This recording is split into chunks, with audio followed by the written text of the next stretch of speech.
ఈ ప్రపంచంలో చాలా విలువైన విషయాలతో పాటు కొన్ని వస్తువులు కూడా ఉన్నాయి. అలాంటి విలువైన వస్తువుల్లో ఒక ప్రధానమైన వస్తువు కోహినూర్ డైమండ్. కోహినూర్ వజ్రం అనే డైమండ్ని ప్రపంచమంతా చాలా గొప్పగా చూసింది. ఈ కోహినూర్ యొక్క ఖరీదు సుమారుగా 8 బిలియన్లు ఉంటుందని ఒక అంచనా. సుమారుగా 105.6 క్యారెట్స్ 105.6 క్యారెట్లు కలిగిన విలువ కట్టిన కోహినూర్ డైమండ్. ఈ కోహినూర్ డైమండ్ కోసం చాలామంది రాజులు రాజ్యాల్ని కూల్చేశారు. ఈ రాజ్యం కోసం అనగా ఈ కోహినూర్ డైమండ్ కోసం దేశాల మీదకి యుద్ధాలకు వెళ్ళారు. రాజుల్ని చంపేశారు, రాణిని చంపేశారు, ప్రజల్ని చంపేశారు.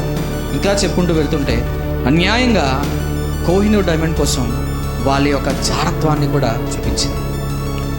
కేవలం ఒక కోహినూర్ డైమండ్ కోసం ఇంత పెద్ద వెనకాల ఒక హిస్టరీ బ్యాక్గ్రౌండ్ జరిగితే దీనికన్నా చాలా ప్రాముఖ్యమైనది మనిషి జీవితం. ఈ కోహినూర్ డైమండ్ని సుమారు 105.6 క్యారెట్లు కలిగిన ఈ కోహినూర్ డైమండ్ దీన్ని అన్ని రాజుల నుంచి చేతులు మార్చుకుంటూ వెళ్తుండగా చివరికి ఎవరి చేతికి వెళ్ళిందంటే చెప్పండి, బ్రిటిష్. రవి అస్తమించని దేశం బ్రిటిష్ సామ్రాజ్యం, ఆ దేశానికి ఇది చివరికి చేరుకుంది. భారతదేశంలో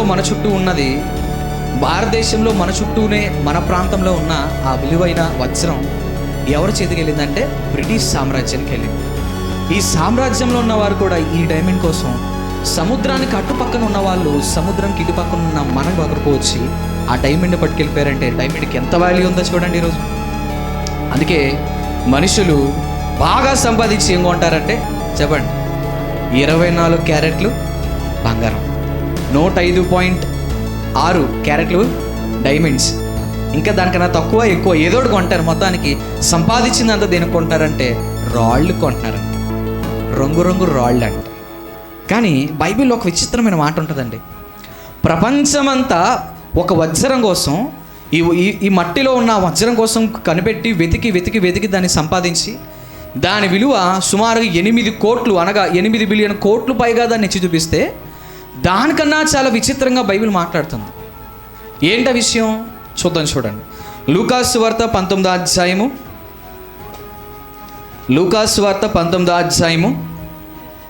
10వ వచనం. నశించిన దానిని వెతికి రక్షించటానికి మనిషి కుమారుడు వచ్చెనని క్లియర్గా ఇక్కడ ఒక విషయం కనిపిస్తుంది మనకి. నశించిపోయిన ఒక కోహినూర్ డైమండ్ కనిపెట్టడానికి లేదా దాన్ని పట్టుకెళ్ళడానికి బ్రిటిష్ సామ్రాజ్యం అనగా ఆ సముద్రానికి అటువైపు ఉన్న సామ్రాజ్యం సముద్రానికి ఇటువైపు ఉన్న మన దేశానికి వచ్చి పట్టుకెళ్ళింది. కానీ బైబిల్ ఎంత విచిత్రంగా మాట్లాడుతుందంటే, ఎంత స్పష్టంగా మాట్లాడుతుందంటే, ఒక విషయం నశించిపోయిందంట. ఆ నశించిపోయిన దాన్ని వెతకి రక్షించడానికి ఒక వ్యక్తి వచ్చాడంట. ఆ వ్యక్తుడే మనిషి కుమారుడు అంట. మనిషి కుమారుడు అంటే దేవుని కుమారుడు, పరలోకంలో తండ్రి కుమారుడు. ఆ తండ్రి కుమారుడు నశించిపోయిన దానికోసం దిగొచ్చాడంట. ఎందుకు దిగి రావాలి? ఆయన కలిగి ఉన్నది ఏది ఆయన లేకుండా కలగలేదని చెప్పిన మహాసృష్టికర్త. సర్వలోకము కూడా ఆయన చేతుల్లో ఉన్నది. సర్వాన్ని కూడా, ఏ పదార్థము లేనిదాన్ని కూడా, మ్యాటర్ని పదార్థము లేనిదాన్ని కూడా ఆయన నోటి మాట ద్వారా క్రియేట్ చేసి దాన్ని తన కుమారుడికి అప్పగించి ఆయన కుమారుడు ద్వారా సమస్తాన్ని కూడా రూల్ చేస్తున్న దేవుడు, అన్నిటికీ కర్తగా ఉన్న దేవుడు భూమి మీదకి దిగి రావాల్సిన పనేముందనంటే, మన ఇళ్ళలోకి దిగి రావాల్సిన పనేముందనంటే ఖచ్చితంగా నశించిపోయింది ఒకటి ఉందంట. మనుషులందరూ దేని వెనక వెళ్తారంటే 24 క్యారెట్లు బంగారం వైపు వెళ్తారంట. మనుషులందరూ దేని వైపు పరిగెడతారంటే వజ్రాల కోసం పరిగెడతారంట. మనుషులందరూ ఏం సాధిద్దామని వెళ్తున్నారో నువ్వు అని అంటే 4 రాళ్ళు వెనకాల వేసుకుని రాబోయే తరంలో నా పిల్లలకి నేను సెటిల్మెంట్ అయ్యి బాగా సంపాదించుకుని ఏ ఫంక్షన్కి వెళ్ళినా మా ఆవిడకి ఒళ్ళినిండా బంగారం ఉండాలని చెప్తారంట.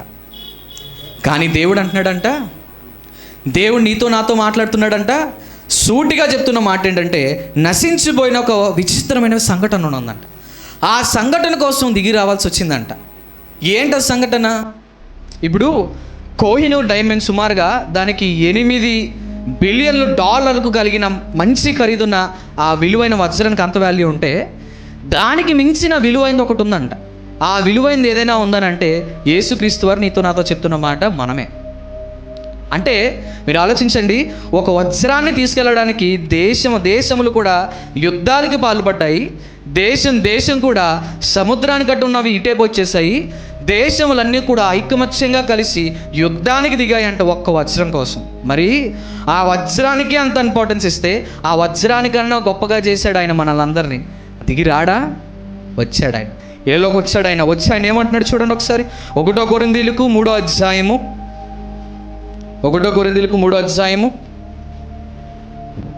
చూడాలి ప్రతి ఒక్కరు. 1 కొరింథీయులకు 3వ అధ్యాయము 16వ వచనం.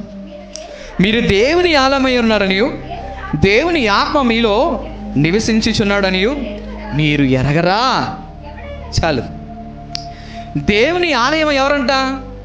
వజ్రాలా? వైడూర్యాలా? చెప్పండి. శిల్పాలా? 24 క్యారెట్లు కలిగిన బంగారాలా? రంగురంగుల రాళ్ళా? లేకపోతే విలువ కట్టిన వజ్రాలా? ఏమీ కాదు. మరి ఏది? దేవుని ఆలయం అంటే ఏది? చెప్పండి. మనమే. దేవుని ఆలయం అంటే మనమే. ఎంత ఘోరమైన విషయం అంటే ఈరోజు మనిషికి వాల్యూ లేదు, కానీ మనిషి చేసిన ప్రతిభకు వాల్యూ ఉంది. ఒక వ్యక్తినంట మార్కెట్లోకి తీసుకెళ్ళి నించోబెట్టి ₹2 నెత్తి మీద పెట్టి అమ్మితేనంట ఒక్కడు కొండ అంట. ₹2 పెట్టి చెప్పి ఒక వ్యక్తిని ఎక్కడ మార్కెట్లో నించోబెట్టి అమ్మితే ఒక్కడు కొండ అంట. ఆ వ్యక్తి చేసిన కచీఫీలు అమ్మితే ₹30 కొంటారు. అదే మనిషి చేసిన ఫోన్ అమ్మితే 15,000 ఏంటి, 20,000 ఏంటి, లక్షలు పెట్టన్నా కొంటారు. అదే మనిషి చేసిన పెన్నులు అమ్మితే ఎంత డబ్బులన్నా పెట్టుకుంటారు. అదే మనిషి చేసుకున్న ఎలాంటి వస్తువునైనా, కార్ అయినా, ఫ్యాన్లు అయినా, ఏ దాన్నైనా వాళ్ళు విలువ పెట్టి కొంటారంట. మనిషిని మాత్రం కొనరంట. ఎందుకు కొనరు? ఎందుకంటే ఈరోజు మనిషి అంటే ప్రతి ఒక్కరికి వెటకారం. మనిషి అంటే ప్రతి ఒక్కరికి సరదా. ఏ మనిషిని గౌరవించలేకపోతుంటే, మనిషి చేసుకున్న ప్రతిమని గౌరవిస్తుంటే ఈ లోకం, దేవుడు మాత్రం దానికి ప్రత్యేకంగా మాట్లాడుతూ దానికి విరుద్ధమైన మాట చెప్పాడు. ఏంటంటే, ఈ సర్వము కూడా నాకు అవసరం లేదు, ఈ సర్వాన్ని కూడా నీకు ఇచ్చాను, నువ్వు నాకు కావాలి బిడ్డ అన్నాడంట. ఎంత మంచి మాట అండి. మనల్ని కావాలని ఎవరంటారు చెప్పండి? నువ్వు కావాలరా నాకని ఎవరంటారు? దేవుడు తప్ప ఎవరు అనరు. తల్లిదండ్రులు కూడా అనరు. ఎందుకో చెప్పనా? ఒక వయసు వచ్చాక ఆడు సంపాదించుకోలేదనుకోండి, మా పడేది అంటాడు మా ఊడు, ఆడు ఏమీ చేయడు. అందులో అది దొలుతుంది, మా ఊడు దొలుతాడు. ఏముంది పని? తింటాడు, పడుకుంటాడు, దొలుతాడు అంటారు. దేవుడైతే సమస్తాన్ని ఇచ్చి తినరా నాయనా అంటాడు. అది తల్లిదండ్రులకి దేవుడికున్న వ్యత్యాసం. ఎంత తల్లిదండ్రులు మంచివాళ్ళైనా, తల్లిదండ్రులు ఎంత గొప్పవారైనా, ఖచ్చితంగా ఒకనొక సమయం వచ్చిన తర్వాత వాళ్ళు ఒక మాట అంటారు. ఏ పని చేసుకోకుండా నా పైన ఆధారపడితే నీ బతుకు ఎలా బాగుపడుతుంది? నీ అంతటిగా నీ రెక్కలు ఇచ్చిన దేవుడు నువ్వు దాన్ని పని చేసుకోకుండా ఇంట్లో కూర్చుంటే ఎలా జరుగుతుంది అని ఖచ్చితంగా ఒక రోజు అంటారు. కానీ దేవుడు అంటాడు, నీకే నొప్పి రాకూడదని దేవుడు ఆది కాలంలోనే సమస్తాన్ని సృష్టించి నీకు నాకు అప్పగించాడంట. అంత గొప్ప దేవుడు అండి. మనం కష్టపడకూడదని ఆయనే చెమటూచి కష్టపడి 7 దినములకు శ్రమపడ్డాడంట. 7 దినములు శ్రమపడి నీకోసం నా కోసం భూమి మీదకి వచ్చి ఈ సర్వాన్ని తయారు చేసి సర్వంలో ఉన్న ప్రతిదాన్ని, మనుషులకు కావాల్సిన ప్రతిదాన్ని పెట్టి, ఆ పెట్టిన ప్రతిదాన్ని కూడా ఏలమని చెప్పాడంట ఆయన. ఎవరు చెప్తారండి? ఎవరు చెప్తారు? ఊరికనే బయట నుంచి వచ్చి ఎవరైనా నాకు 100 కోట్ల ఆస్తుంది, దీని అంతా నీదని రాసిస్తానంటారా? ఎవరైనా రాసిస్తారా? అంత దీనామయులు ఎవరున్నారు ఈరోజు? లేరు. దేవుని పని కూడా దేవుని పని చేయడానికి కూడా వచ్చేవాళ్ళు లేరు ఈరోజు. అలాంటి రోజుల్లో దేవుడు నీతో నాతో మాట్లాడుతుంది ఏంటంటే, నేను లోకమంతా వెలివేసిన, లోకమంతా నువ్వు దేనికి పనిచేయవని చెప్పినా, నేను నిన్ను నా రక్తం ఇచ్చి వెలపెట్టి కొనుక్కున్నాను రా బిడ్డ అన్నాడు ఆయన. నమ్మిన వారి స్తోత్రం చెప్తాం. ఇంత ప్రత్యేకంగా దేవుడు నీతో నాతో మాట్లాడుతుంది ఏంటంటే, మన శరీరంలో ఆయన నివసిస్తాడంట. మన శరీరంలో ఆయన నివసిస్తాడంట. ఆ శరీరాల్లో నివసిస్తాడు కాబట్టే, ఆ ప్రత్యేకత కోసం ఆ శరీరాన్ని ఆయన కోసం డిజైన్ చేసుకున్నాడు కాబట్టి, ఆ శరీరంలో దేవుడు ఉంటాడు కాబట్టి, ఆయన ఆలయంగా పిలువబడుతున్న మన శరీరాన్ని నశించిపోతుందని పరలోకం నుంచి తన కుమారుణ్ణి పంపించాడంట. ఆయన పేరే నజరేయుడైన యేసు. వచ్చాడు ఈ భూమి మీదకి వచ్చాడు. వచ్చి వెతికి రక్షిస్తున్నాడంట. దేన్ని వెతికి రక్షిస్తున్నాడు ఆయన? ఏమి నశించిపోయిందని వెతికి రక్షిస్తున్నాడు ఆయన? ఏదైనా ఒక విషయాన్ని గమనించండి. ఒక విషయం మనకి క్లుప్తంగా అర్థం కావాలంటే దాని హిస్టరీ అర్థం కావాలి, చరిత్ర అర్థం కావాలి. చరిత్ర అర్థం కాదే మనం ఏం మాట్లాడుతున్నామో, దేనికోసం ఆలోచిస్తున్నామో మనకి క్లారిటీ ఉండదు. ప్రతిదాని వెనకాల ఒక చరిత్ర ఉంటుంది. సో మనిషి నశించిపోతున్నాడంట. ఆ నశించిపోతున్న దానికోసం వెతికి రక్షించడానికి యేసుక్రీస్తు వారు వచ్చారంట. ఏం నశించిపోతుంది చూద్దాం. చూడండి, ఆదికాండంకి వెళ్దాం, చరిత్రలోకి వెళ్దాం. ఆదికాండం 1వ అధ్యాయము చూడాలి, ప్రతి ఒక్కరు చూడాలి. ఆదికాండం 1వ అధ్యాయము 27వ వచనం. దేవుడు తన స్వరూపమందు నరుని సృజించెను, దేవుని స్వరూపమందు వానిని సృజించెను, స్త్రీనిగాను పురుషునిగాను వారిని సృజించాను. ఆగుదాం. దేవుడు మనిషిని సృజించాడంట. ఎంత బాగా సృజించాడంటే సృష్టిలో ఉన్న ప్రతిదాన్ని కూడా దేవుడు నోటి మాట ద్వారా కలగజేసి ప్రతిదాన్ని కూడా భూమికి అప్పగించి చేపిస్తే మనిషిని మాత్రమే, ప్రత్యేకంగా మనిషిని మాత్రమే ఆయన చేతితో రూపొందించుకున్నాడంట. చూడండి ఈసారి మళ్ళీ అదే ఆదికాండము 2వ అధ్యాయము 7వ వచనం. దేవుడైన యెహోవా నేల మట్టితో నరుని నిర్మించి వాడి నాసిక రంధ్రములు ఏం చేశాడంట? చెప్పండి. జీవవాయువును ఊదాడంట ఆయన. అంటే ఏం చేశాడంట ఆయన? మనిషిని తన చేతితో చేసుకున్నాడంట. మనిషిని ఈ మట్టిలో ఉన్న దాన్ని చేసి ఆయన చేతులతో రూపొందించుకుని ఆయన చేతులతో ప్రత్యేకంగా చేసుకుని ఆ మనిషికి జీవాన్ని ఇచ్చాడంట. ఈ భూమి మీద సృష్టిలో ఏదైనా కానీ మీరు ఆలోచించండి, ప్రతి వస్తువుకి కూడా జీవం ఉన్నప్పటికీ కూడా దేవుని ఆత్మ ఉండదు. మనిషిని మాత్రమే దేవుడు ప్రత్యేకంగా చేసుకున్నాడంట. సర్వాన్ని కూడా మీరు చూడండి, ఏ వస్తువుకు కానీ, ఏ చెట్టుకు కానీ, ఏ కొండలు కానీ, ఏ జంతువులకు కానీ దేవుని ఆత్మ లేదు. ఆత్మ లేదంట దేనికి? మరి దేనికి ఆత్మ ఉంది చెప్పండి? ఎవరికి ఆత్మ ఉంది? మనుషులుగా పిలువబడుతున్న మనకి, ఆయన చేతి ద్వారా మనం చెక్కబడిన మనకి, సమస్తాన్ని కూడా ఆయన కలగజేసిన దానికి ప్రత్యేకం వేరైతే మనుషులు మాత్రం ఆయన చేతితో రూపొందించుకున్నాడంట. ఆయన ఎంత గొప్ప విషయం అండి అది, వర్ణించలేని గొప్ప విషయం అది. ఆయన నశించిపోతున్న ఈ మనిషి జీవితాన్ని కాపాడడానికి వచ్చాడంట. అంటే మన పురాణాల్లోకి వెళ్తే, మన చరిత్రలోకి వెళ్తే ఆదికాండంలో స్పష్టంగా మనకు అర్థమవుతుంది ఏంటంటే మనిషికి దేవుడు జీవాన్ని ఇచ్చాడంట. ఆ జీవమే మనల్ని అందరినీ బ్రతికిస్తుందంట. ఆ జీవమే మనలో ఈరోజు ప్రవేశిస్తున్న దేవుని ఆత్మ. ఆ ఆత్మ ఈరోజు మనుషుల్లో లేదు. ఆ దీన్ని ఎలాగైనా సరిచేయాలని తన రొమ్మునానుకున్న తన సొంత కుమారుడిని సైతం భూమి మీదకు పంపించి, నాన్న ఈ సమస్తాన్ని కూడా నువ్వు కలగజేసావు, కానీ ఈ సమస్తాన్ని కలగజేసిన నీకు ఓ పని అప్పగిస్తున్నాను. ఈ కుమారులుగా పిలువబడుతున్న నా జనాంగాన్ని అందరినీ కూడా నువ్వేం చేయాలంటే వాళ్ళందరినీ వెతకి రక్షించాలి. ఎందుకంటే వాళ్ళకి సత్యం తెలీదు, వాళ్ళని నన్ను ఎలా ఆరాధించాలో తెలియట్లేదు, వాళ్ళు నన్ను ఎలా అర్థం చేసుకోవాలో వాళ్ళకి అర్థం కావట్లేదు, నా జ్ఞానం వాళ్ళకి రావట్లేదు. దీన్ని ఎలా అయినా సరిచేయాలి, దీన్ని ఎలాగైనా సరిచేయాలని యేసుక్రీస్తు వారిని తండ్రి అయిన దేవుడు భూమి మీదకి పంపిస్తే ఆయన ఈ భూమి మీదకి వచ్చి కనిపించకుండా నశించిపోతున్న ఒక ఆత్మని రక్షించడానికి వచ్చారంట ఆయన. ఆ ఆత్మ అంత ప్రత్యేకత ఎందుకనంటే ఆత్మకున్న వాల్యూ అంత ఇంత కాదండి. శరీరంలో నేను చూడండి, అందరూ మీ శరీరంలో కనిపిస్తున్న 2 చేతులకి 2 కాళ్ళకి ఉన్న ఆత్మ అంతే చిన్నదనుకుంటున్నారు, కానీ ఒక్కసారి ఆత్మ భూమి నుంచి అనగా శరీరం నుంచి బయటికి వచ్చిందా భూమికి సరిపోదంట. కొంతమంది బైబిల్ జ్ఞానులు ఏం చెప్పారంటే ఈ ప్రపంచంలో దేవుని ఆత్మ మనిషిలో పెట్టినప్పుడు ఆ ఆత్మ మళ్ళీ బయటికి తీసుకొచ్చినప్పుడు ఆ ఆత్మ ఈ భూమి పట్టజాలదంట. ఎందుకంటే దేవుడికి ఒక లక్షణం ఉంది. ఏంటా లక్షణం? రాజుల గ్రంథంలో ఉంటుంది అది. చూడండి ఒకసారి, రాజుల గ్రంథం 8వ అధ్యాయము 7 చదువుదాం. చూడండి ఒకసారి. నిశ్చయముగా దేవుడు ఈ లోకముందు నివాసము చెయ్యడు, ఆకాశ మహాకాశాలు సహితము నిన్ను పట్టజాలవు. ఇక్కడ మీరు గమనించారా? కట్టించిన ఈ మందిరంలోకి దేవుడు వస్తాడని ప్రజలందరూ అనుకుంటుంటే ఈయన విచిత్రంగా ఒక మాట అన్నాడంట. ఏ మాట అన్నాడు? నేను కట్టించిన ఈ దేవాలయంలోకి నువ్వు పట్టజాలవు. ఎందుకు పట్టజాలవు? ఆకాశాలు ఉన్నాయి చూడండి, ఆకాశాలకి పైన మహాకాశాలు ఉంటాయి, యూనివర్స్ అది, దాన్నే పట్టజాలిన దేవుడివి ఈ చిన్న మందిరంలో ఏ పడతావు దేవా నువ్వు అన్నాడంట.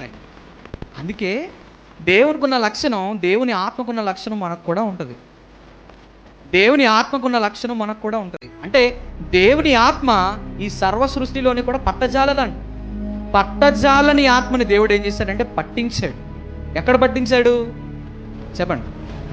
మనుషులుగా మనల్ని అందరినీ పట్టించాడు. అందుకే ఈ మనుషుల్ని దేవుడు ప్రత్యేకంగా చేత్తో చేశాడు. ఆయన చేత్తో చేయాల్సి వచ్చింది ఆయన. ఎందుకంటే ప్రతిదాన్ని చేసేయచ్చు, కానీ ప్రతిదాన్ని పట్టజాలేలాగా కరెక్ట్గా సరిపోయేలాగా ఒక అడ్జస్ట్మెంట్ చేసేయచ్చు. కానీ దేవుని ఆత్మని ఒక విషయం ఒక దాంట్లో పెట్టాలంటే సరిపోతుందా? సరిపోదు. కాబట్టి దాన్ని సరిపెట్టడానికి దేవుడు ఏం చేశాడంటే ఆయన చేతులతో నిర్మించాడు. ఆయన చేతులతో నిర్మించిన దేవుడు ఆ ఆత్మను తీసుకొచ్చి మన శరీరంలో పెట్టిన తర్వాత ఆ ఆత్మ ఒక్కసారి భూమి మీద నుంచి బయటికి తిరిగి వెళ్ళిపోతే, అనగా మనిషి చనిపోతే ఆ ఆత్మ బయటకు వచ్చిన తర్వాత భూమి సరిపోదండి. ఒక్క ఆత్మకి భూమి సరిపోతే ఎంతమంది పోయారు? ఈరోజు యుద్ధాల్లో ఎంతమంది పోయారు? మన తాతలు ముత్తాతలు ఎంతమంది పోయారు? మొన్నే మా తాత పోయాడు, ఈ తాత పోయి ఉంటాడు. పోయారా? లిస్ట్లో వస్తారు వాళ్ళు కూడా. అంటే వాళ్ళ ఆత్మలు కూడా పట్టజాలవు. ఎవరి ఆత్మ కూడా ఈ భూమి మీద సరిపోదు. అందుకే దేవుడు ఏం చేశాడు తెలుసా? ఈ పట్టజాలని ఈ భూమి నుంచి ఆత్మని నశించిపోయిన వెంటనే, అంటే చనిపోయిన వెంటనే దేవుడు వెంటనే లేపేస్తాడంట. ఒక్క క్షణం కూడా పట్టజాలదంట.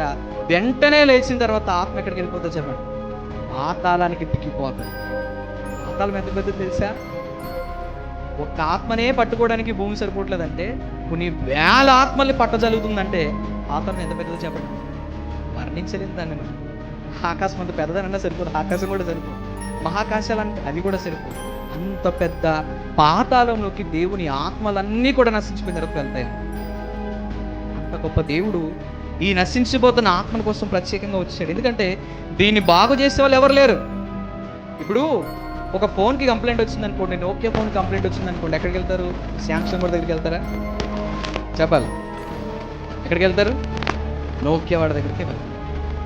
శాంసంగ్ వాడి కంపెనీ ఫోన్కి ఏదైనా ప్రాబ్లం వచ్చింది అనుకోండి, ఎక్కడికి వెళ్తారు?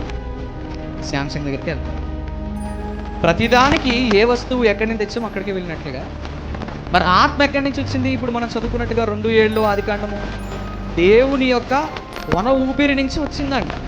దేవుని యొక్క ఊపిరి నుంచి వచ్చిందంట. దేవుడు జీవాన్ని ఊదాడంట, మనుషులోకి జీవం వచ్చిందంట.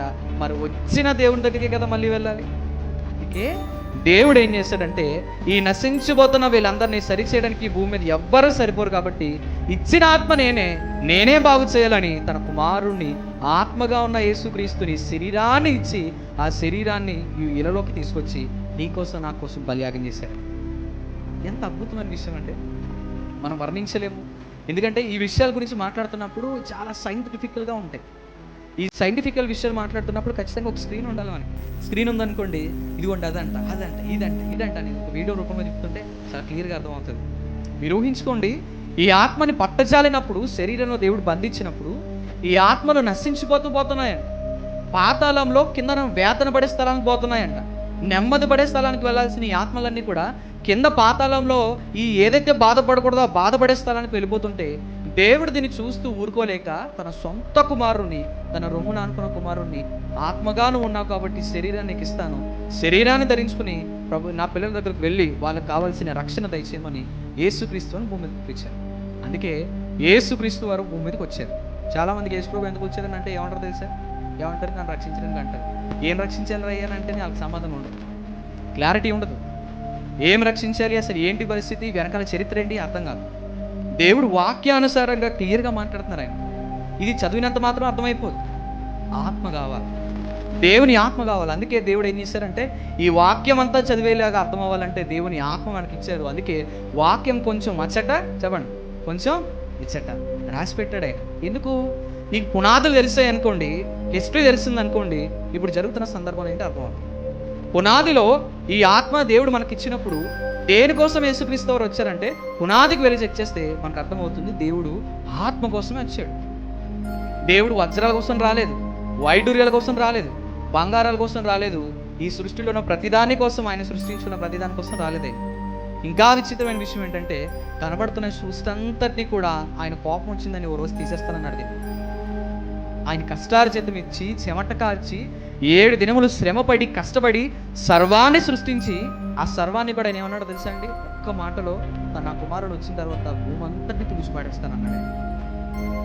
ఎందుకంత రోషం ఆయనకి? ఎందుకంత రోషం ఆయనకి? ఎందుకనంటే ఆయన ఒక లక్షణం ఉన్న వ్యక్తి. ఎలాంటి లక్షణం అంటే ఆయన పిల్లలుగా పిలువబడుతున్న వారు ఎవరైనా సరే, ఆయనకి నచ్చని పని చేస్తారనుకోండి, ఖచ్చితంగా ఊరుకోడాయన.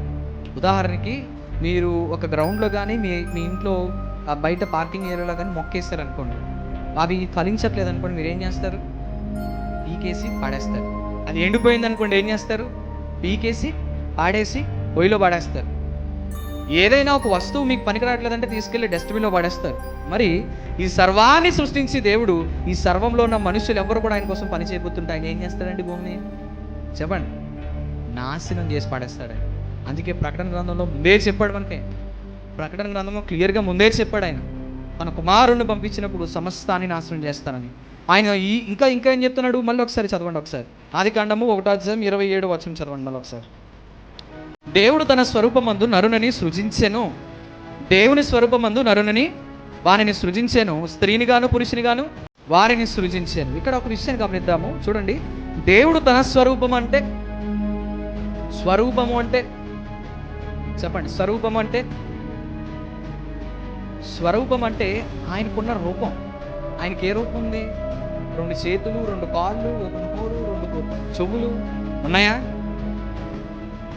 చెప్పండి. ఆయనకి లేవు. మరి స్వరూపం అంటే ఏంటి? స్వరూపం అంటే ఏంటంటే, స్వరూపం అంటే ఆయన చూసిన వెంటనే ఆ స్వరూపాన్ని వెంటనే ఇతనా అని చెప్పగలరు. ఉదాహరణకి పిల్లలు పుట్టారనుకోండి, చిన్నపిల్లలు కొన్ని రోజులకి ఎదిగిన తర్వాత పిల్లలు ఎన్నో ఆడుకుంటుంటే అచ్చం మీ నాన్నలా ఉన్నారా, అచ్చం మీ అమ్మలా ఉన్నారా, అచ్చం మీ నాన్నలా నల్లగా ఉన్నారా అంటారా? మీరు తెల్లగానే ఉన్నారు, అచ్చం మీరు మీ నాన్నలాగా లేకపోతే మీ అమ్మలాగా, మీ తాతయ్యలాగా, వాళ్ళలాగా, వీళ్ళలాగా ఉన్నామంటారు. దేవుడు కూడా వీళ్ళు నా పిల్లలే అని చెప్పడానికి ఆయన స్వరూపం ముందు చెక్కుకున్నాడు. దేవుడు నామానికి మహిమ కలుగుగాక. ఆయన స్వరూపం ముందు చెక్కుకున్నాడంట. ఇది ఫస్ట్ మాట. ఇది రెండో మాట ఏమంటున్నాడు? ఆయన దేవుని స్వరూపమందు అంటున్నాడు. మళ్ళీ వాళ్ళని ఏం చేశాడంట? దేవుని స్వరూపమందు సృష్టించాడంట. దాన్ని మళ్ళీ 2 విధాలుగా చేశాడంట. ఆయన స్త్రీని కానీ చేశాడంట, చెప్పండి, పురుషుని కానీ చేశాడంట. అంటే దేవుడికి ఏవైతే లక్షణాలు ఉంటాయో ఆ లక్షణాలు తీసుకొచ్చి మనిషిలో పెట్టాడంట. కానీ మనిషి ఏం చేశాడో తెలుసా? చూడండి. అది కూడా అదే ఆదికాండం 3వ అధ్యాయం 1వ వచనం చదువుతాం. చూడండి. దేవుడైన యెహోవా చేసిన సమస్త భూజంతువులలో సర్పము యుక్తి గలగదై ఉండెను. అది ఆ స్త్రీతో, ఇది నిజమా? ఎప్పుడైనా గుర్తుపెట్టుకోండి, మనల్ని ఏదో విధంగా బాధ పెట్టడానికి ప్రయత్నించే వాళ్ళు ఏమంటారో తెలుసా? ఏంటి, ఇది నిజమా అంటారు. ఏమన్నా తర్వాత చదవండి మళ్ళీ. ఈ తోట చెట్లలో దేని ఫలములు నైనను మీరు తినకూడదని దేవుడు చెప్పినా అని వాడిని అడిగాను. అందుకు ఆ స్త్రీ ఏమంది? ఈ చెట్లు అన్నిటిలోని కూడా మేము తినేయచ్చు. అయితే ఆ తోట మంచానికి మధ్యలో ఉన్న ఒక చెట్టు ఉంది, మాకు దేవుడు ఈ చెట్టు ఈ మొత్తం ఈ గ్రౌండ్ అంతటిని ఇచ్చాడు, ఈ ప్లేస్ అంతటిని ఇచ్చి దాంట్లో ఒక 2 విషయాలు పెట్టాడు. ఆ 2 విషయాలు మాత్రం దాని జోలికి వెళ్ళొద్దన్నాడు. అది తింటే ఏమవుతుందని చెప్పాడు ఆయన. చెప్పాను. అందుకు సర్పం ఏమంది? అప్పుడు ఏమందంటే సర్పం, ఇక్కడ ఒక విషయం గమనించాను. వినాలి నాన్న, వినాలి. దేవుడు నాన్న ఇలా చేయరా బాబు అని చెప్తాడు ఆయన. సాతాను అలా ఎందుకు చేయాలి, ఇలా కూడా చేయొచ్చు కదా అంటాడు. నాన్న ఇలా చేస్తే ఇలా అయిపోతావురా అని చరిత్రను చూపిస్తాడు ఆయన. సాతాను ఏముంది, బోల్డ్ పని చేశారు, నువ్వెందుకు, ఎంజాయ్ చేయి, లైఫ్ కదా, బాగా తిరుగు, బండేసుకుని వెళ్ళు, అలా శిఖరాలు తిరుగు, అదిగో ఆ అమ్మాయిని ఎక్కించుకో, ఇగో ఈయన ఎక్కించుకో, అక్కడికి వెళ్ళు, బీచ్కి వెళ్ళు, లేకపోతే అక్కడికి వెళ్ళి దూకే, సినిమాకి వెళ్ళు, ఎంజాయ్ చేయరా. ఏట్రా బైబిల్ అంటూ దేవుడు అంటూ బుద్ధి లేనోడా అంటది.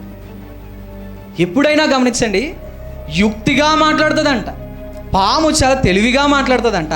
తెలివిగా ఏం చెప్తుందంటే, బైబిల్ అంటున్నావేంట్రా నువ్వు, బుద్ధి ఉందా నీకు అంటదంట. దేవుడు అంటున్నావేంట్రా, ఈ వయసులో బుద్ధి ఉందా నీకు అంటదంట. వయసులో ఉన్నప్పుడు బాగా తిరగాలి, ఎంజాయ్ చేయాలి, ఎక్కడికి వెళ్ళాలి మన ముసలోడు అయిపోయిన తర్వాత వయసు అంతా పోయిన తర్వాత నువ్వు ఎక్కడికి వెళ్ళావు కదా, శుభ్రంగా ఇప్పుడే తిరిగే అంతా అయిపోయిన తర్వాత దేవుడి దగ్గరకు వచ్చి దేవుడాను ఆయన క్షమించే దేవుడు కాబట్టి, ఆయన కరుణామయుడు కాబట్టి ఏం చేస్తాడు, నిన్ను దా బాబు నా బిడ్డ నన్ను సంక్రాంతి పంటను దాన్ని తీసుకుంటాడంట. సాతాను అంత యుక్తిగా మాట్లాడతాడంట. సర్పం దగ్గరికి, క్షమించండి, స్త్రీ దగ్గరికి సర్పం వచ్చిందంట. వచ్చి ఎంత ఘాటుగా ఎంత నెమ్మదిగా మాట్లాడుతుందంటే క్యూట్గా మాట్లాడిందంట. మీరు చూసారో లేదో, జార స్త్రీలు ఉంటారు, వాళ్ళు ఎంత క్యూట్గా మాట్లాడతారు తెలుసా, చాలా నెమ్మదిగా వినసొంపుగా. సంసోని జీవితంలో చూడండి, సంసోన్ అయితే అంతటి మహాబలుడు కూడా కూర్చున్నాడంట. చెప్పు ఇంకేంటి అన్నదంట. సంసోన్ అన్నాడంట ఏం చెప్పాలి అన్నాడు. వెంటనే ఆ స్త్రీ అందంట ఏం చెప్పమంటావు అందంట.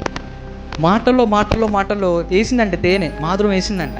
వేసి నెమ్మదిగా ఒళ్ళో తెచ్చుకుందంట, తొడ మీద పడుకోబెట్టిందంట, తలాలా సవరించిందంట. నువ్వు సూపర్ ఉంటావు తెలుసా అన్నదంట. నాకు తెలుసు అన్నాడంట. నువ్వు బాగుంటావు తెలుసా అన్నాడంట. నాకు తెలుసు, అందుకే కదా నువ్వు నన్ను అనుకున్నా అన్నాడంట. ఇంకా ఎంత విచిత్రమైన విషయం అంటే, సంసోను నన్ను వదిలేవే బాబు అని చెప్పి అన్నిసార్లు బతిమాలినా నేను వదలను అన్నదంట. సంసోన్ అన్నాడంట నేను కూడా నీ దగ్గర నుంచి వెళ్ళను, సచ్చినా నీతోనే సత్తాను అన్నాడు.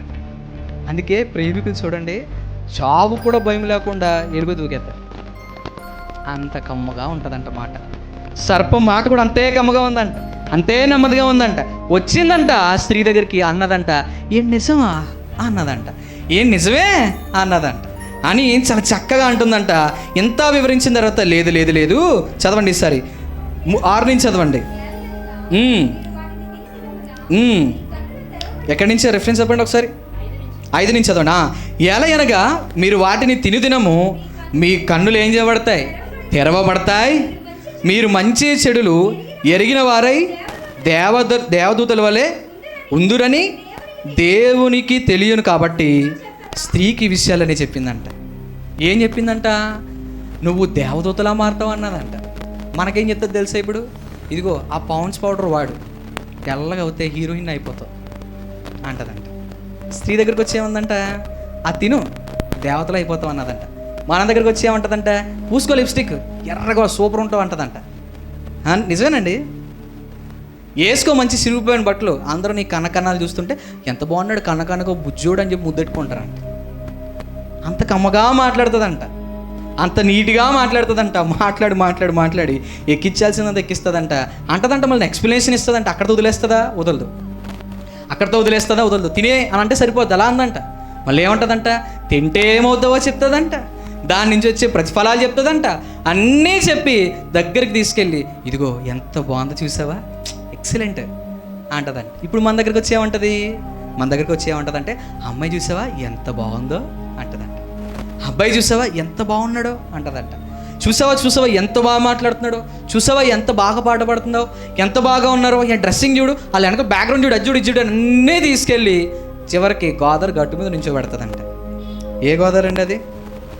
రాజమండ్రిలో ఉంటుంది కదా గోదావరి, ట్రైన్లు వెళ్తాయి కదండి, ఇలా ఉంటాయి, దాని మీద ఎక్కిస్తుందంట. ట్రైన్ నుంచి దూకేమంటదంట. నాకు భయం అన్నది అనుకోండి, ట్రైన్ ముందుకు వెళ్ళిపోయి దూకెళ్ళి అంటదంట. అంత ఎక్సలెంట్ అంట. ఎవరు? యుక్తి కలిగిన సర్పము, సాతాను అంత చక్కగా తీసుకెళ్తుందంట. అందుకే దేవుడు అంటాడు, ఒరే నాయన నేను చెప్పింది ఏంటి నీ జీవితం బాగుపడుతున్నా అంటే, నువ్వు వద్దు, నీ జీవితం వద్దు, నాకు పరలోకం వద్దు, నాకు సాతానే బాగున్నాడు అని వెనకాల తిరుగుతామంట. వెనకాల వెళ్తామంట, వెళ్తాం అన్నీ బాగా తీసుకెళ్తాడంట. చివరికి ఏం చేస్తాడంట, బట్టలు లేనప్పుడు ఈ దంపతులు ఎవరైతే ఉన్నారో ఆదాము అవ్వ బట్టలు లేనప్పుడు ఏ రోజు కూడా సిగ్గుపడలేదు. దేవుని ఎదుట చాలా పరోక్షంగా తిరిగారు, హాయిగా ఉన్నారు, అన్నీ అనుభవించారు, సమస్తాన్ని తిన్నారు, ఆరోగ్యంగా ఉన్నారు. దేవుడిని ఎప్పుడైతే వదిలిపెట్టేసి సాతాను వెనకాల వెళ్ళిపోయారో చుక్కలు చూడడం మొదలుపెట్టారు. చెమట కారిస్తే కానీ మీరు తినరన్నాడంటే దేవుడు. నువ్వు పిల్లలు కనేటప్పుడు వేతన పడి కంటావని చెప్పాడంట. అందుకే ఉమెన్స్కి ప్రతి నెల మెన్సురేషన్ వస్తుంది. ఎందుకో తెలుసా? ఆ రోజు అబ్బమ్మ గారు చేసిన మంచి మెమొరీ మాట అది, గుర్తుపెట్టేసుకోవాలి. అబ్బమ్మ గారు అనవసరంగా ఆ రోజు మీరు చేశారు, మీరు పక్కన ఉన్నా బాగుందని నేనన్నా లాగేసుకుందానని చెప్తారా? లేదు.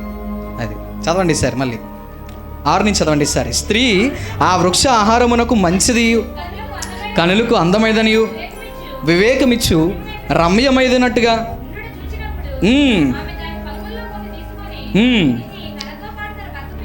దరిద్రం ఏంటంటే ఆవిడ తినడమే కదంట, Adam my sweetheart come here అందంట. ఆదం బాబు ఏం చేస్తాడండి, చాలా ప్రేమ ఎక్కువ కదా. ఆదాంకి భార్య అంటే చాలా ఇష్టం, అందుకే చాలామంది భర్తలు భార్య లేకుండా ఉండలేరు. ప్రేమించాడు కదా, మరి ఏం చేస్తాడు, ఇంకా వండిచ్చినా తినేస్తాడు, తలకే తీసినా తీసేస్తాడు, ఏం అయినా చేసేస్తాడు. వచ్చాడంట, come here my dear darling అన్నదంట, పరిగెట్టుకుని వచ్చాడంట.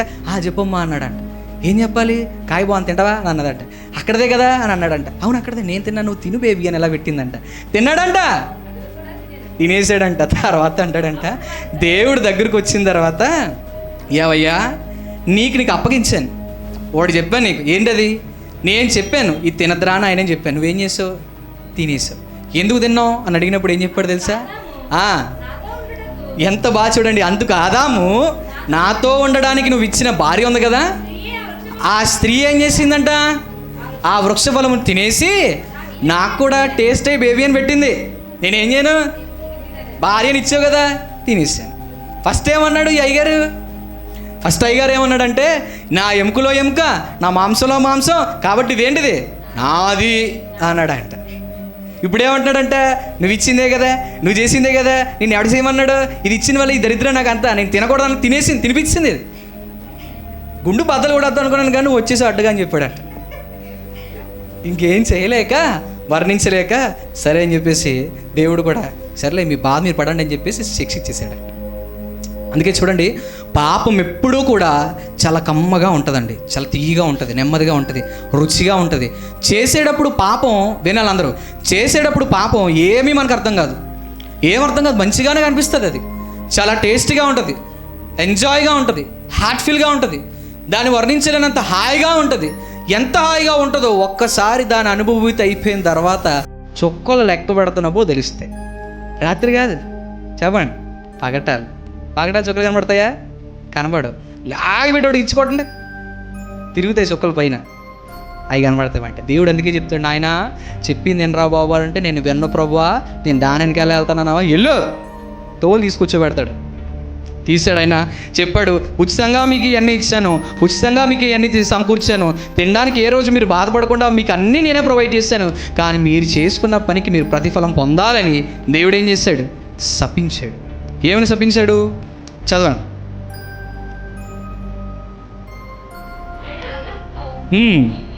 చెప్పండి అదో ఒకసారి రిఫరెన్స్. ఆదికాండం 3వ అధ్యాయము 17వ వచనం.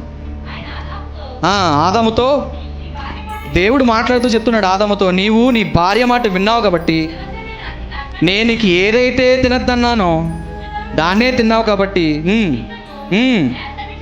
ఈ నేలంతా నీ వల్ల శపించబడింది. నువ్వు కష్టపడి చెమటూరిస్తే కానీ ఈ భూమి మీద బ్రతుకున్నంత వరకు దాని పంట తినాలి. నువ్వు కష్టపడి సమకూరిస్తే కానీ నువ్వు తినలేవు. మరి స్త్రీ నువ్వు తక్కువ, నీకు కూడా చుక్క లెక్క పెట్టిస్తాను రా అని చెప్పి లెక్క ఇచ్చాడంట. చదవండి. నీ ప్రయాస, నీ గర్భవేదన నేను బాగా డెవలప్ చేసి నీకు చుక్కలు చూపించేశాను. వేదనతో నువ్వు పిల్లలకు అంటావు. నీ భర్త ఎడల నీకు వాంచగలుగుతుంది, అతడు నేను ఎప్పుడూ వెళ్తానే ఉంటాడు అని చెప్పి శపించాడంట. అందుకే చూడండి, ఎంత మంచోళ్ళైనా, ఈవెన్ దైవజనుల యొక్క భర్తలు భార్యలైనా సరే, దేవుని సేవ చేస్తున్న భార్యలైనా సరే, భర్త చేస్తున్న ప్రతి దానికి కూడా వాళ్ళ ప్రతిఫలం పొందుతారు. అందుకే స్త్రీయే ప్రతిదానికి దెబ్బలు తినాలి. ఊరి మీద అక్కడ పోతాడు, అక్కడికి వెళ్తాడు, ఒళ్ళంతో పొల్లంతో వాళ్ళంతో అందరితో గొడవలు పెట్టేసుకుంటాడు. ఆ కోపం ఎక్కడ తీసుకో తెలియక ఎవరి మీద తీసుకుంటాడు చెప్పండి. చెప్పాడు కదా దేవుడు, శపించాడు కదా. అప్పుడు ఏమని శపించాడు, నీ భర్త వల్ల నీకేం కలుగుతుంది, వాంచగలుగుతుంది. అందుకే స్త్రీలు ముందే గుర్తుపెట్టుకొని రెడీగా అయిపోండి, జిమ్ చేయండి బాగా, దెబ్బలు తిన్నాడు చెప్పాడు ఆయన. ఎందుకంటే అక్కడెక్కడికో పోతాడు, ఆడెవరితో పనికిమలతో గొడవ పెట్టుకుంటాడు ఆయన. వీడి దగ్గర ఎక్కడికో పోయి డబ్బులు ఈయన ఎవరికో ఇచ్చుకుని ఎవరిని కొడతాడు చెప్పండి. నా మాంసంలో మాంసం, నా ఎముకలో ఎముక నువ్వే కదా, నాకు అన్నింటిలో పాల్గొనాల్సింది నువ్వే కదా, నా కష్టంలో కూడా పాల్గొని నా దెబ్బలు తిను అని కొట్టేస్తాడు. అలా ఉంటుంది విచిత్రం. ఇలా ఎక్కించాడు సాతాను. ఫుల్గా ఎక్కించేసి ఆ దాంపత్యాలతోని నాశనం చేసేసాడు. చేసిన తర్వాత దీన్ని సరిచేయడానికి, దీన్ని ఎలా సరిచేయాలని, ఈ మూలాల్లో ఉన్న విషయాన్ని దేవుడు ఎలా సరిచేయాలని ఆలోచించినప్పుడు దేవుడు ఒక వస్త్రాన్ని ఇచ్చాడు. ఆ వస్త్రమే అక్కడ మనకు పాత నిబంధనలో కనిపించిన జంతువు యొక్క చర్మపు తోలు తీసుకెళ్ళి మనుషులకు ధరించాడు ఆయన. అదే కొత్త నిబంధనకు వచ్చిన తర్వాత ఆ రక్షణ వస్త్రమే అదే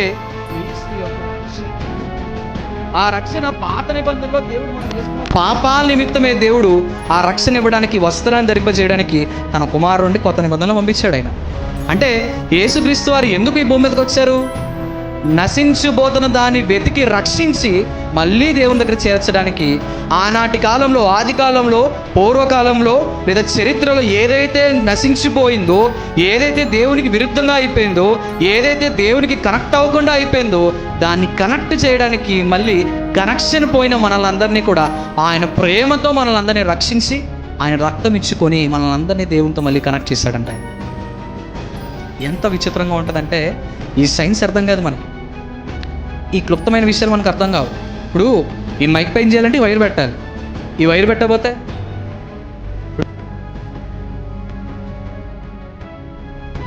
అది మైక్ పెట్టానంటే, ఈ వైర్ పెట్టానంటే సౌండ్ వస్తుంది. అంటే ఆ అవుట్పుట్ రావాలంటే ఏముండాలి? ఇది ఉండాలి, ఈ వైర్ ఉండాలి. అవుట్పుట్ రావాలంటే ఈ రెండు ఉండాలి. అలాగే పరలోకం చేరుకోవాలంటే ఖచ్చితంగా దేవునికి కనెక్ట్ అయి ఉండాలి. దేవునికి ఎలా కనెక్ట్ అయి ఉండాలి? వాక్యంలో మన దేవుడు చెప్పినట్టుగా ఆయన ఆజ్ఞను అనుసరించడమే దేవునికి కనెక్ట్ అయి ఉండటం. దీన్ని ఇప్పుడు కనెక్టివిటీగా మనకు అర్థం కావాలంటే, దేవుని ఆజ్ఞలు ఏంటో అర్థం కావాలంటే మనకు ఆజ్ఞలు చెప్పేవాళ్ళు ఒకరు ఉండాలి. ఎవరైనా? తండ్రి తన కుమారుడిని పంపించారు. చూడండి, ఆయనే యేసుక్రీస్తు వారు. ఆయన వచ్చారు. దేనికోసం వచ్చారంటే నశించిపోతున్న దానికోసం వచ్చారు. అంటే నువ్వు పరమును చేరుకోవడానికి, నీకు డిస్కనెక్ట్ అయిపోయిన కనెక్షన్ని కనెక్ట్ చేయడానికి దేవుడు ఈ భూమి మీదకి వచ్చి, నాన్న నీ జీవితం ఇది కాదు, నువ్వు బ్రతకాల్సిన దీనికోసం కాదు, నువ్వు తిరగాల్సిన దీనికోసం కాదు, నీ జీవితం నాశనం చేసుకోకని సత్యాన్ని వాక్యం చెప్పి, ఈ వాక్యం మనందరి హృదయంలో పెట్టి మనల్ని తిరిగి మళ్ళీ దేవునికి కనెక్ట్ చేశాడంట. అంత బాగా కనెక్ట్ చేసిన దేవుడు ఈ సర్వాన్ని కూడా ప్రేమించడం పక్కన పెట్టి, సర్వంలో ఉన్న ప్రతిదాన్ని, అనగా మనుష్యులుగా పిలువబడుతున్న తన కుమారుల్ని, కుమార్తెలందరినీ కూడా నా కుమారుడా, నా కుమార్తెని దగ్గర తీసుకున్నాడంట. అందుకేనండి ప్రపంచమంతా ఒకలా పరిగెడుతుంది, ప్రపంచమంతా కరెన్సీ అని పరిగెడుతుంది, ప్రపంచమంతా ఈ లోక సంబంధమైన బంగారాల కోసం కనబడుతుంది, ప్రపంచమంతా ఇన్వెస్ట్మెంట్ అని తిరుగుతుంది, ప్రపంచమంతా స్టాక్స్ అని తిరుగుతుంది, ప్రపంచమంతా ఏదో విధంగా కొత్త టెక్నాలజీ కనిపెట్టాలని ఆ కంపెనీకి ఈ కంపెనీ వెనకాల తిరుగుతుంది. కానీ దేవుడు మాత్రం దీనికి విరుద్ధంగా ఈ సర్వాన్ని కూడా ఎప్పటికోకప్పుడు ఖచ్చితంగా ముగించిపోతుంది. కాబట్టి ఈ సర్వంలో ఉన్న ప్రతి దానికన్నా చాలా మూలమైన వ్యక్తి ఎవరో కాదు, ఆ మనుషుడిగా పిలువబడుతున్న నా కుమారుడు. నా శరీరాన్ని, అనగా నా లక్షణాలను నింపుకున్న నా పిల్లలు, నా లక్షణాలు నింపుకున్న నా పిల్లలు, నా ఆత్మను నింపుకున్న నా పిల్లలు, వీళ్ళు నాతో ఉండాలనే దేవుడు ఈ సర్వాన్ని వదిలిపెట్టేసి కేవలం నీకోసం, నా కోసం పరము నుంచి మనలోకి వచ్చాడంట. అంత గొప్ప దేవుడు అంట ఆయన. అంటే వర్ణించలేము ఆయన్ని. నశించిపోతున్న విషయాలకి లోకం పరిగెడుతుంది. అక్కడెక్కడో పక్షి జాతులు అంతరించిపోతుందంటే అది నశించిపోతుందని దానికోసం పరిగెడుతుంది. ఇక్కడెక్కడో జంతువులు నశించిపోతుంది అంటే దీనికోసం పరిగెడుతుంది. అక్కడెక్కడ ఏదో చెట్టు నశించిపోతుందంటే దానికోసం పరిగెడుతుంది. అంతరించిపోతున్న వీటి కోసం పరిగెడుతున్న సమయంలో దేవుడు క్లుప్తంగా మాట్లాడుతుంది ఏంటంటే, ఒరే నాయన, ఈ భూమి మీద ప్రతీది కూడా ఖచ్చితంగా నశించిపోవాల్సిందే, అంతరించిపోవాల్సిందే. కానీ అంతరించకుండా చిరకాలం కూడా నిలిచేది ఏదన్నా ఉందంటే అది దేవుడిచ్చిన, చెప్పండి, ఆత్మ. ఆ ఆత్మ మనలో ఉంది. కాబట్టి ఇది నశించిపోకూడదంటే ఏం రావాలి? రక్షణ రావాలి. దీనికి రక్షణ ఎలా వస్తుంది? ఖచ్చితంగా పరిశుద్ధుడైన యేసుక్రీస్తు ద్వారానే. అంటే ఎవరితో పడితే వాళ్ళతో రక్షణ రాదు, ఎలా పడితే అలా రక్షణ రాదు. ఎవరో పొల్లమ్మ ఎల్లమ్మ వచ్చేసి మనకు రక్షణ ఇస్తానంటే రాదు. అది కొనుక్కుంటే వచ్చేది కాదు, అది వర్ణించలేంది. అది ఒక్కసారి కానీ ఒక దేవుడు ఖచ్చితంగా, ఒకసారి నాకు ఇప్పుడు ఈ ఆలోచన ఉంటుందండి, దేవుడు ఒకవేళ రక్షణ అమ్మాడు అనుకోండి, రక్షణ ఒకసారి సెయిల్లో పెట్టాడు అనుకోండి, సెయిలోన్ రక్షణ అనే ఒక టైటిల్ పెట్టి దేవుడు బయట బాక్సులు పెట్టాడు అనుకోండి, చర్చి దగ్గర కొనుక్కోవడానికి దగ్గరగా ఆయన రేటు, మరి రక్షణ కాస్ట్ ఎక్కువ ఉంటుంది కదా. మరి పరలోకం అంటే ఊరిని ఇచ్చారు కదా. ఈ భూమి మీద ఒక సెంటు స్థలం కొనాలంటేనే నువ్వు మొత్తం ఊరంతా ఊడ్చేసి, నీళ్ళంతా ఈడ్చేసి తీసుకొచ్చి కొంటావు. మరి పరలోకం కొనాలంటే, పరలోకంలో సీటు కొనాలంటే చాలా కష్టం. దేవుడున్న లోకంలో మనం వెళ్ళాలంటే చాలా కష్టం. అప్పుడు దేవుడు ఒక టైటిల్ పెట్టి దానికి ఒక వాల్యూ పెట్టాడు అనుకోండి. సుమారు ఇప్పుడు ఇందాక కోహినూర్ డైమండ్ ఎంత అన్నాము? 8 బిలియన్లు అన్నాము. 8 బిలియన్లు ఒక చిన్న డైమండ్కి ఎంత కొంటే దానికి అంత వాల్యూ ఉంటే, రక్షణ అనే మాట చాలా గొప్పది.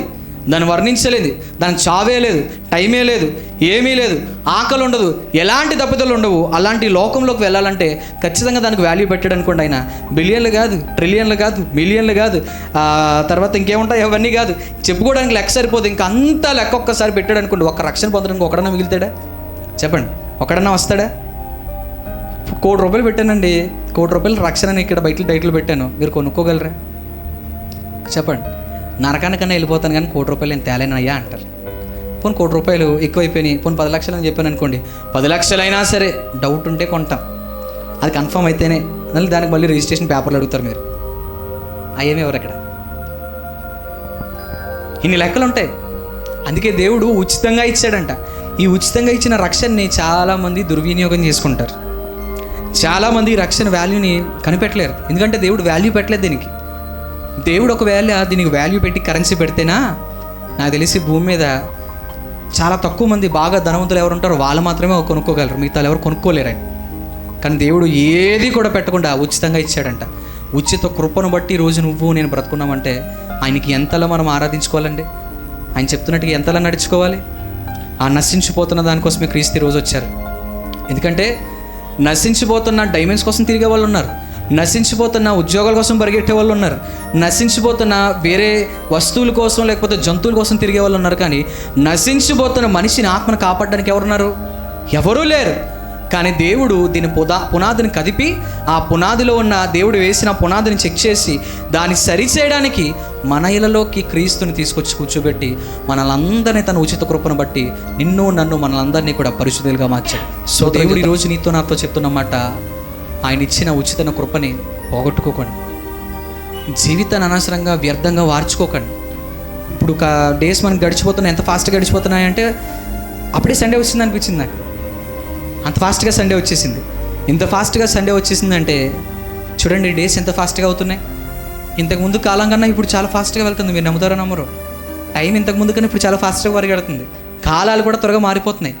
ఇంత విచిత్రం జరుగుతుంటే నా కళ్ళ ఎదుటిగా ఎన్ని జరుగుతుంటే ఇంత త్వరగా వెళ్ళిపోతున్నామా, ఇంత త్వరగా అయిపోతుందా వయసు అనిపిస్తుంది. సో మనం ఏజ్ త్వరగా అయిపోతుంది, టైం ఆగట్లేదు. దీన్ని మనం దుర్వినియోగం చేసుకుని దేవుడిచ్చిన ఉచిత కృపని కాపాడుకోకపోతే ఖచ్చితంగా నరకానికి మనమే వెళ్తాం, సంఘంగా మనమే వెళ్తాం. ఆయన ఫస్ట్ సంఘాన్ని లిస్ట్ అడుగుతాడు తెలుసా మీకు? ఊరకనే అందరినీ అడగడు ఆయన. నేను స్థాపించిన సంఘం ముందు పక్కన రండి అంటాడు ఆయన. రహస్యం కలిగిన దేవుడు స్థాపించిన సంఘాన్ని పక్కన రమ్మంటాడు. వచ్చిన అందరినీ వర్షం నుంచో పెడతాడు. ఏమా ఎన్ని పరిస్థితి అంటాడు ఆయన. అంటే ప్రభు అన్నావు అనుకో, ఇంకంటే గింటే లేదు, వెళ్ళిపోయి ఇక్కడి నుంచి అంటాడు అంతే. ఆయన ఇచ్చిన ఉచిత కృపని కాపాడుకోలేదనుకోండి, డబ్బులు ఇచ్చినా కొనలేం మనం. డబ్బిచ్చి కొనుక్కోవడానికి వస్తువులు ఉన్నాయి, డబ్బిచ్చి కొనుక్కోవడానికి మనకు కావాల్సినవన్నీ ఉన్నాయి, కానీ డబ్బిచ్చి కొనలేని కొన్ని ఉన్నాయి. ఉదాహరణకి బెడ్ కొనుక్కోగలం కానీ చెప్పండి నిద్ర కొనుక్కోగలమా? ట్యాబ్లెట్లు కొనుక్కోగలం కానీ ఆరోగ్యం కొనుక్కోగలమా? చెప్పండి. ఫ్యాన్ కొనుక్కోగలం కానీ గాలి కొనుక్కోగలమా? చెప్పుకుంటూ పోతే చాలా ఉన్నాయి. మంచి మంచి ఫుడ్ కొనుక్కోగలం కానీ అరుగుదలని డైజెషన్ కొనుక్కోగలమా? వర్ణించలేం. అలాగే పరలోకం చేరుకోవడానికి టికెట్ ఇచ్చిన కొనుక్కోవడానికి అవకాశం లేదు. కాబట్టి దేవుడిచ్చిన ఉచిత కృపను బట్టే మనం తీసుకోవాలి దాన్ని. ఆయన ఇచ్చిన ఈ కృపని మనందరం కూడా దుర్వినియోగం చేయకుండా వాడుకుందాం. దేవా నీ కోసం నేనేం చేయాలి? నన్ను తీసుకొచ్చి భూమి మీద పెట్టావు, నీ కుమారుణ్ణి నాకు బలిగా అర్పించావు. ఆది కాలంలో మా తల్లిగా మా తండ్రిగా పిలబడుతున్న ఆ దాంపత్యులిద్దరిని వాళ్ళు చేసిన మిస్టేక్ బట్టి ఈరోజు ఇక్కడ వరకు పాపం వచ్చింది. దీన్ని బట్టే మేము అనేకమైన పాపాలను మేము కొనసాగిస్తున్నాం. దీన్ని సరిచేయడానికి నీ కుమారుడిని బలియాగం చేస్తావు. దీనికోసం నేనేం చేయాలి? ఆ రోజు నా తల్లిదండ్రులు ఏం చేయలేదు, ఇప్పుడు నేనేం చేయాలి? వాళ్ళు ఆ రోజు ఏ మిస్టేక్ చేశారు, నేను ఏ మిస్టేక్ చేయకూడదు. వాళ్ళు ఆ రోజు ఏ రక్షణ మిస్ అయిపోయారు, ఈరోజు నేను ఏ రక్షణ పొందుకోవాలి? నాకు సహాయం చేయమని దేవునికి ప్రతిరోజు కృతజ్ఞత కలిగి ఉండాలంటే, కృతజ్ఞత కలిగి దేవా నీ సన్నిధికి వచ్చాను, నన్ను కాపాడావు నీకు వందనాలు, నన్ను కాపాడావు నీకు వందనాలు, ఉచిత రక్షణ ఇచ్చావు కాపాడినందుకు నీకు వందనాలు, ఉచితంగా ఎవరికి లేని భాగ్యాన్ని నాకు ఇచ్చావు, ఆరోగ్యాన్ని ఇచ్చావు, అందాన్ని ఇచ్చావు, కుటుంబాన్ని ఇచ్చావు, ప్రేమనిచ్చావు, నాకు కష్టంలో ఉన్నప్పుడు ప్రతిదాన్ని తీర్చడానికి అన్నీ సమకూర్చావు. నీకు ఇంతకు మించి నేను నీకు రుణం ఎలా తీసుకోగలను దేవా? అన్నీ ఇచ్చావు కదా తండ్రి, నేనేం చేయమంటావు ప్రభు అని ఒక్కరోజైనా మనం అడగకపోతే ఆయన ఖచ్చితంగా లెక్క అడుగుతాడు. సంఘాన్నే ముందు అడుగుతాడు ఆయన. కాబట్టి నశించిపోతున్న ఈ ఆత్మ నేను వెతికి రక్షించి మనలందరినీ కాపాడాడండి యేసుక్రీస్తు వారు. ఆ శిలువ మీద ఆయన రక్తం కార్చి, చెమట కారుస్తున్నగా రక్తం కాచి నీకోసం నా కోసం బలియాగమయ్యి మనలందరినీ తండ్రి దగ్గర ఒకే ఒక్క మాటతో క్షమించమని ఒక్క మాటతో మనలందరినీ కూడా పాపములన్నీ కొట్టివేయబడాయి. మనందరి పాపాలను కొట్టివేయించాడు ఆయన ఒకే ఒక్క మాటతో. దేవా వీళ్ళు ఏం చేస్తున్నారో వీళ్ళకి తెలియదు, వీళ్ళని క్షమించు ప్రభువా అని ఒక్క మాటతో ఆయన రక్తం ఇచ్చి వెళ్ళకొన్నాడు. దాన్ని మనం దుర్వినియోగం చేసుకున్నామా, సమయాన్ని సద్వినియోగపరుచుకోకుండా దాన్ని నాశనం చేసుకున్నామా, లెక్క అప్పు చెప్పుకోవాలి. గుర్తుపెట్టుకోండి. లేచి నుంచండి, ప్రార్థన చేసి ముగించుకుందాం.